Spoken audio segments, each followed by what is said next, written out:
Hey guys, what's up? It's your girl NYC SASH. That is New York City Sash for the ones who don't know. This is my very first project, Muzzle Off. I'm the host of this podcast, as you know. Also the CEO, the founder, and the person that gets all the shit done. I just want to say something. Muzzle Off does not have a crew, but I personally, Samantha, has a crew. If you don't know, that's my name, Samantha. I have a crew. And that crew motivates me to do the things that I do. So that means that I have a crew behind my project, even though my project is solely done off of my back and my blood and my sweat and my tears. No, seriously, I'm not even joking. A lot of tears, a lot of sweat, a lot of blood, a lot of shit came behind this because there's just a lot that led to this. Okay. I did want to talk about something real quick before I do start. You're going to hear a lot about me. You're going to hear a lot about me, especially if this in any way gets popular by any means. I'm not saying that it will. With my manifestation skills, it will. But what I'm saying is if it doesn't, it doesn't. But people are going to still talk shit. And a lot of people are going to say a lot of things. Oh, she's fat, she's ugly, she catfish, she broke, she this, she that, which is crazy. If a motherfucker say I'm broke, fuck everything else. If a motherfucker say I'm broke, he lying. Big time lying. Even if I was broke, I have never relied on anybody to do anything for me. Let me just make that very clear. The rest of the allegations, to each his own. Whatever. When I first got started with this project, I got a lot of opinions from other people in different ways. Whether it was questions that I wanted you guys to ask me or topics that you wanted me to talk about or situations that you guys wanted me to address. And a lot of people, realistically, more than I thought, were questioning my healing process of a breakup that was technically very public. As you guys know, I have a pretty large following, and that large following came from a multitude of different things that were happening on different social media platforms that led to getting on Instagram. And as you guys know, and if you don't, I'm about to tell you, I was very TikTok famous on a level of like out of all the famous people, I was the bottom of the barrel. Very, very, very, very bottom. Okay. But I was still very popular on TikTok. I had I forgot, almost 300K, almost 400K. I don't know. One of the two. It could be more, it could be less. I could be wrong. I really don't remember. I'm going to be real. When I got banned, I do not remember where I was at.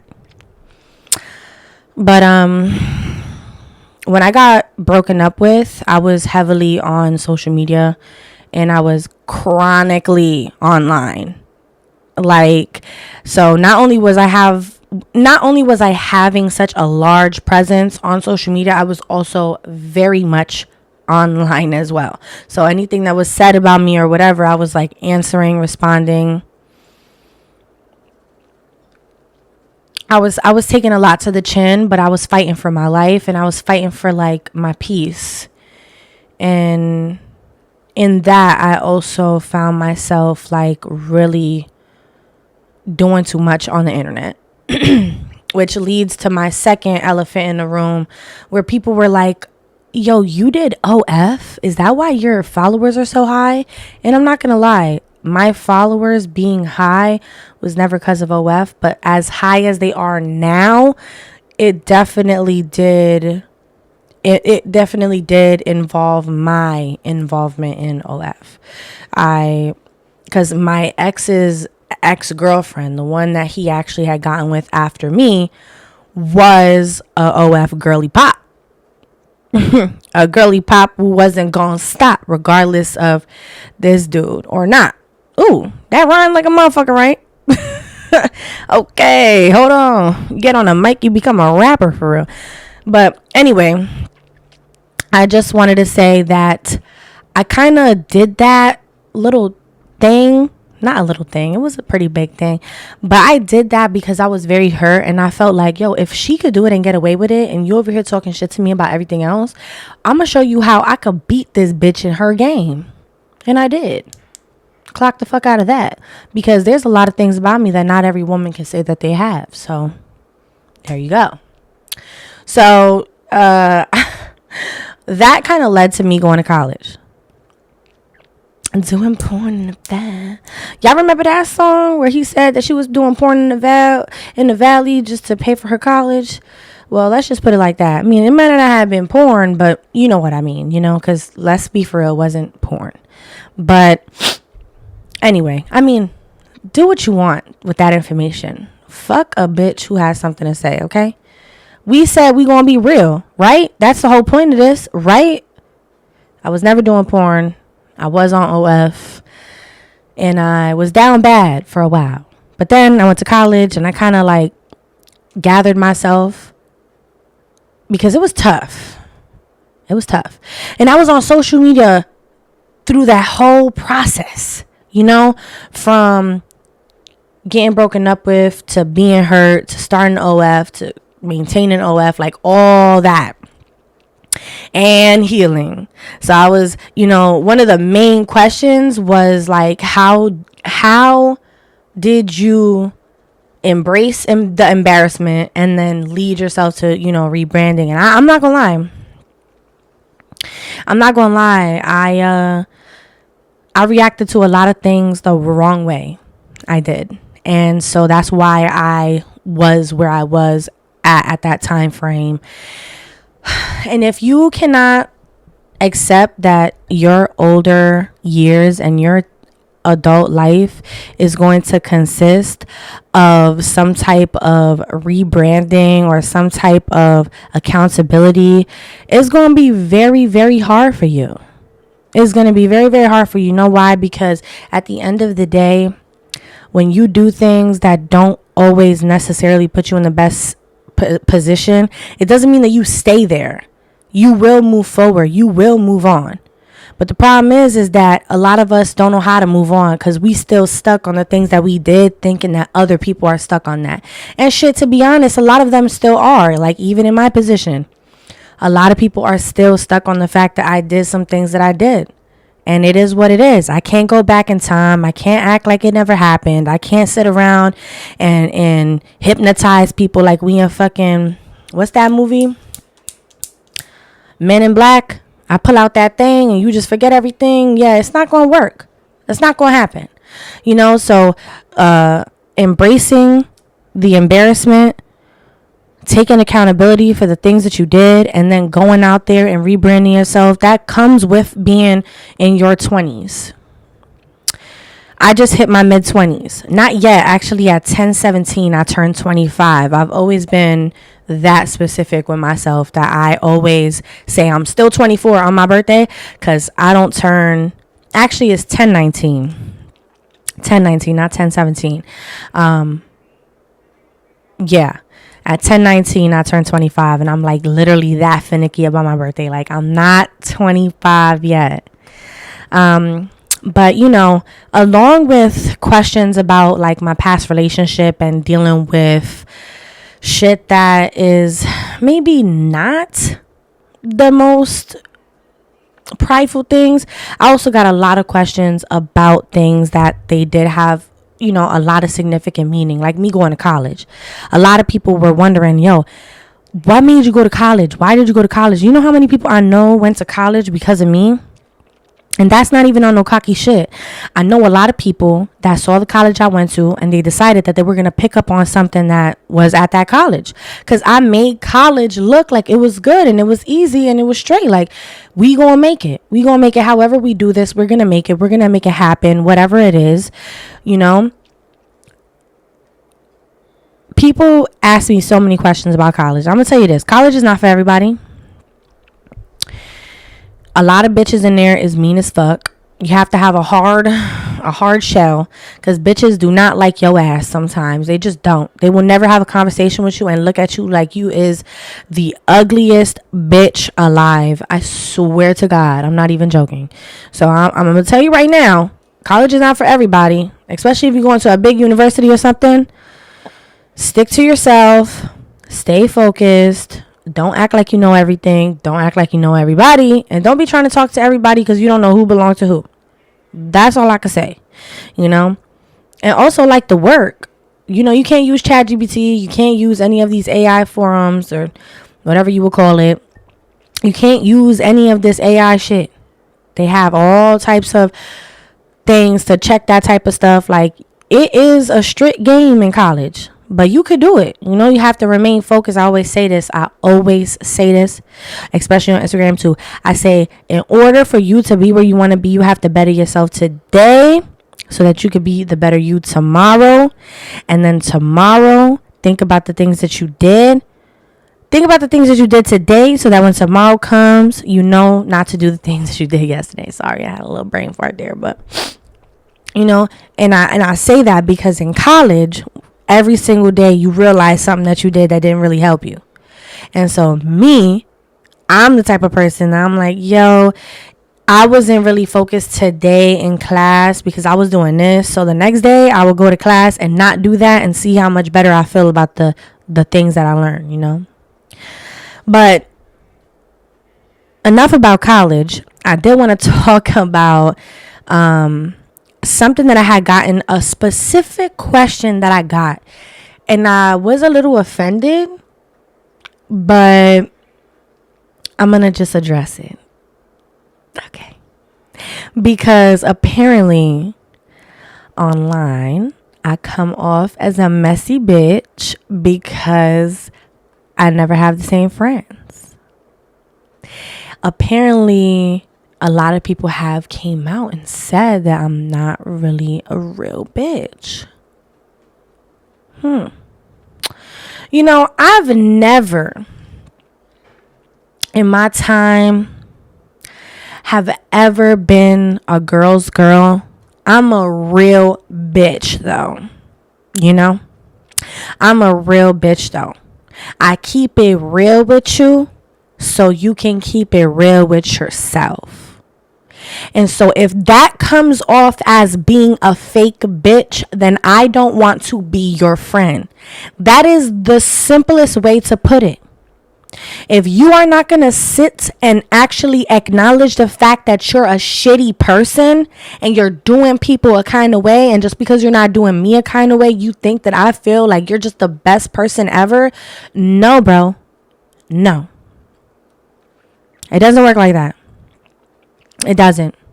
I'm going to be honest, like, it's just so stupid to me because people want to sit online and just truly believe that whatever someone tells you or whatever someone posts about you or whatever is just the fucking flat out truth. It's not. There's two sides of the story. And I may not have been the most perfect friend, but I definitely wasn't sitting around being no fake bitch. You know, I tell people about themselves. If they don't like it and they want to consider me aggressive and everything, then that's your problem. My current friends, they don't have no problem. I have 3 best friends. None of them hoes have a problem with the way that I talk to them about the things that they got going on. Because you know what? I allow them and I give them the space to tell me what the fuck I do. Straight up.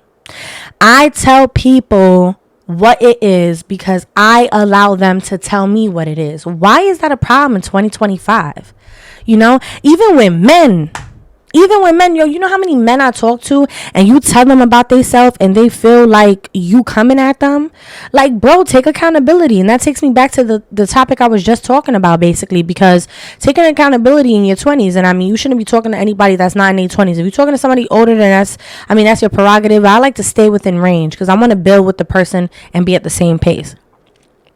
But, you know, personally, like, you have to take accountability at some point in your 20s because you have to learn to grow. Growing is key. Your mid-20s, you are going to learn that if you don't grow, you're going to die. If you don't grow, you are going to die because that's just the truth. Are you not going to grow because you want to live the life that you're living right now forever?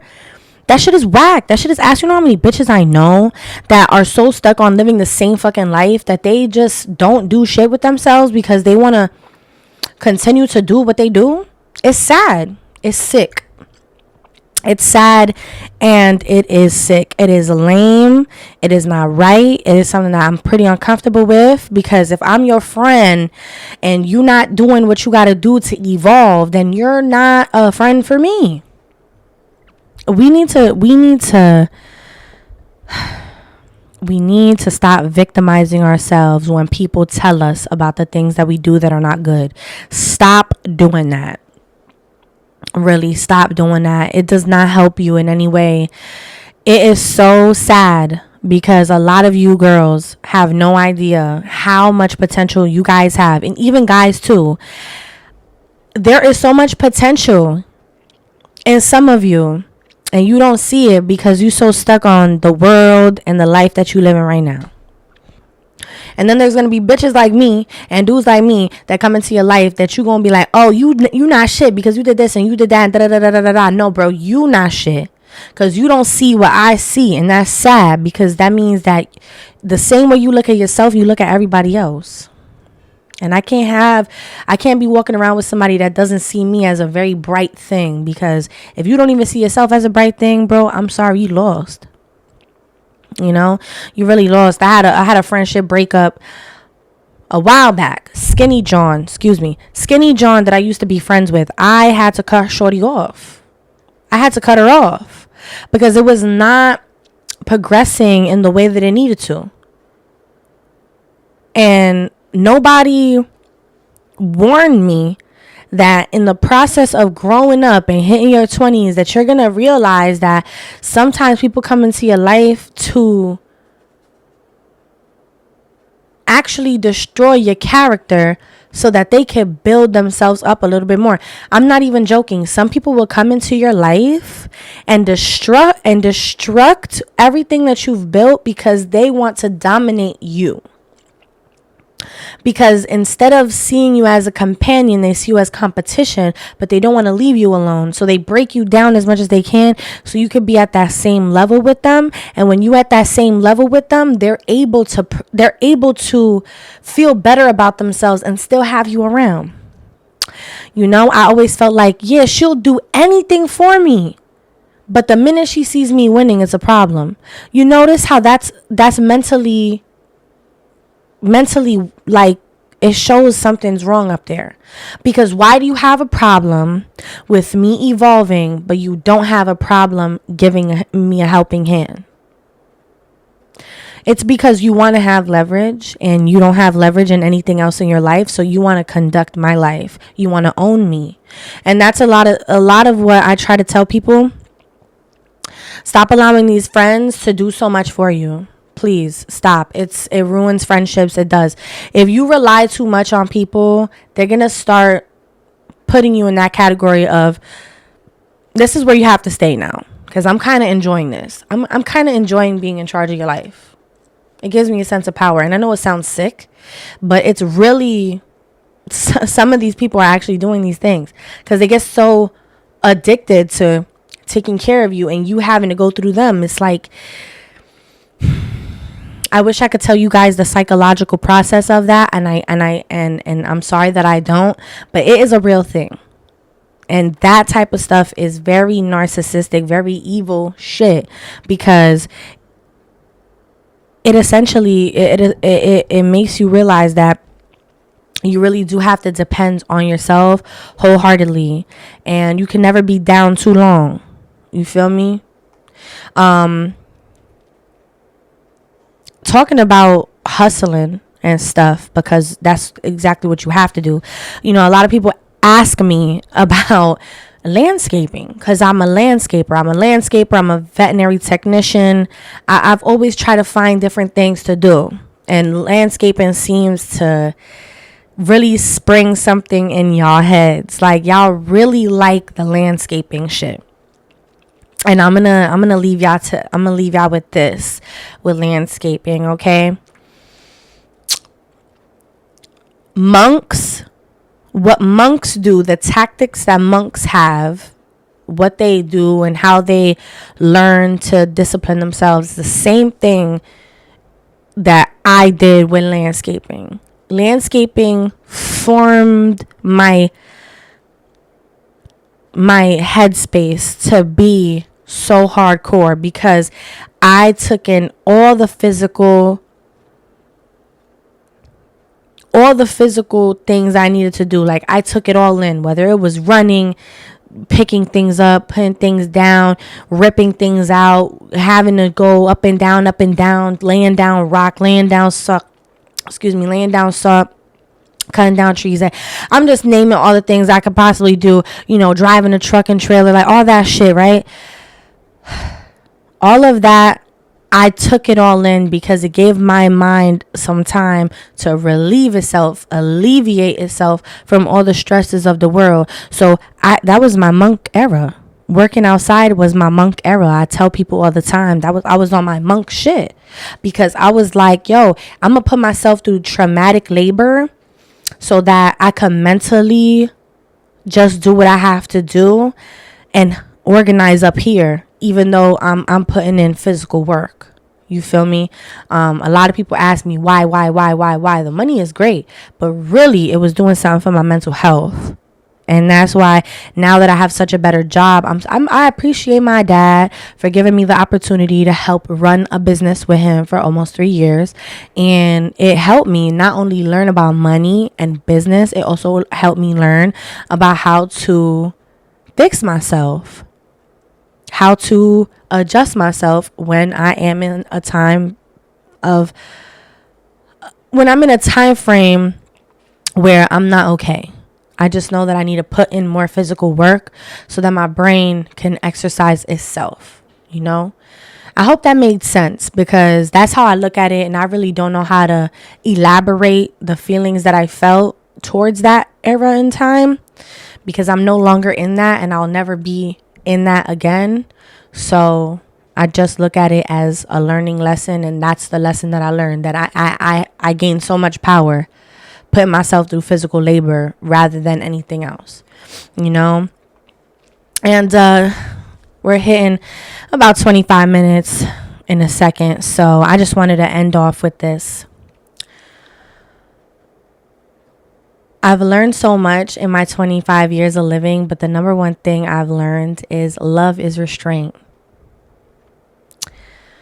If you love yourself, don't butcher every single thing that you have going on in life because you're going through it. That is the number one thing that I feel like us 20-year-olds, 25-year-olds, almost 30-year-olds do. We see a problem, we going through it, and we just want to end it all. Fuck the job, fuck this house, fuck this relationship, fuck this, fuck that, fuck that. Fuck that shit, that fuck this and fuck that mentality is going to kill you. It's going to make your life horrible, because to love something is to restrain yourself enough to stick it out and stick it through. And even though it's tough, even though it's hard, I'm still here.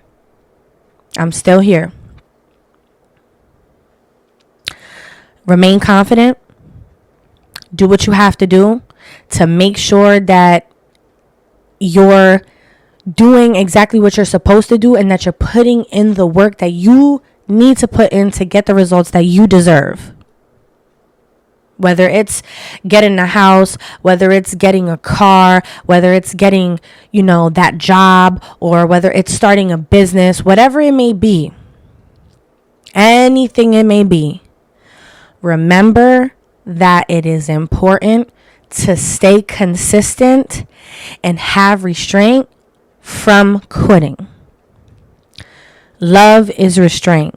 When you love yourself, you hold yourself back from doing things you regret.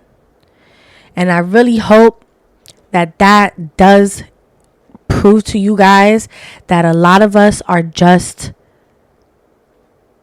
don't love it as much as we say we do, okay? So once you find that one thing that you really, really, really, really love, and you love it, just know that feeling of I want to give up, but I can't, always pick up on those things with people, with places, with things, with projects. I really hope that made sense, because I did want to add that in there, because it's a lesson I'm learning, and it's a lesson that I'm still trying to understand, but I just want to give you guys that leeway of saying, yo, I learned this and I think y'all should know about it. So this is where I'm at. This is 25, no filters, no cap, just lessons and just me being myself and just telling you guys a little bit about me.